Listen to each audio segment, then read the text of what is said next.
Hello everyone, my name is Zoe and I will be giving a informative speech today on how government shutdowns can create safety hazards in our national parks.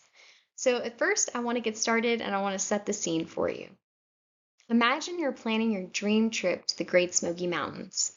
You arrive, but you only find locked visitor centers, closed restrooms, and unmaintained trails. During a federal government shutdown, this is a reality. Services pause, staff are furloughed, and safety support thins out. As someone who loves the outdoors, I've seen firsthand how important the National Park Service is for not only keeping visitors safe, but protecting wildlife and preserving history. In 2024, the Great Smoky Mountains National Park drew in over 12 million visitors, which means the shutdowns can affect thousands of visitors who come to the park. Today, I'm going to explain how the government shutdowns can affect visitor safety and operations, the environment and terrain, and the wildlife across the national park. While not all parks are closed, resources are weakened, so it's very important that you prepare and know what to expect if you plan to visit a national park soon. With that being said, the first point I would like to cover is how safety and operations are handled during these stressful times. So visitor safety is always a main priority of park rangers and the national park system in general. But sadly, when the government shuts down, thousands of National Park Service employees are furloughed. This means roughly half of the staff on duty during the shutdowns is limited. So ranger presence and maintenance and emergency responses all are reduced. That can mean slower rescue times if you're on a remote trail, unsanitary conditions at campgrounds and restrooms, and vandalism and illegal activity because there's no one around to support and enforce the rules. This can mean unsafe conditions for visitors who are unfamiliar with the area. These also should be considered if you're planning on visiting because you will not have the resources available that you may have previously expected and you will need to plan accordingly.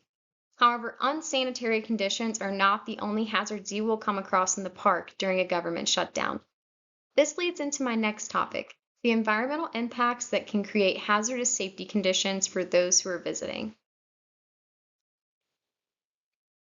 It's widely known that trails can erode from storms, and debris can block paths, and clogged drainage can contribute to flooding in the roads. This can all lead to dangerous conditions for those who are visiting.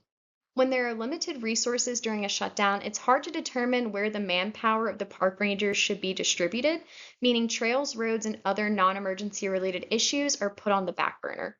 Shutdowns add to an already large backlog of maintenance, so weeks without upkeep can take months to recover. This can be an incredibly large safety hazard for those who are visiting and unfamiliar with the area. You may not be able to read trail signs as they may have been washed away, or you may not be able to drive on the roads.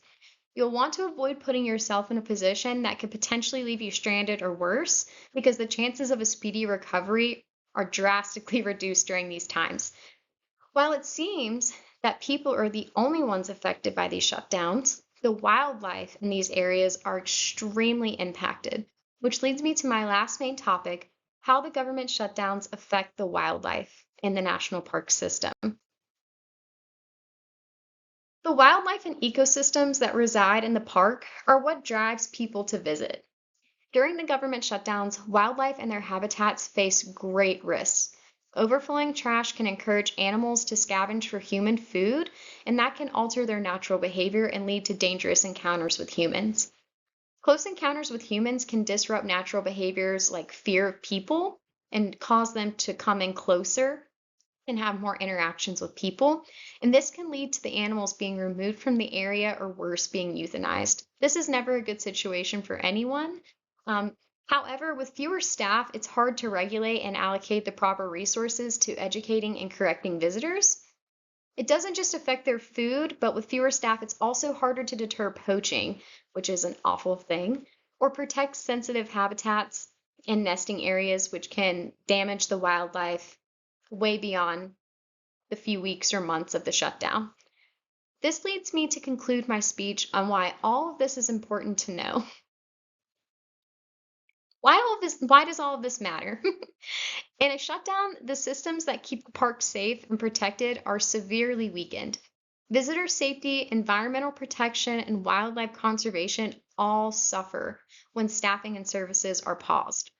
Shutdowns may be temporary, but their effects on the park can last much longer. Protecting our parks isn't just about the scenery, it's about the people, the communities, and the living ecosystems that depend on them. It's important to be aware of the safety hazards that may arise so you can avoid putting strain on an already extremely fragile structure. I really hope this presentation was beneficial for you, and I hope that you learned something. This is a topic that I'm very passionate about and I really enjoy.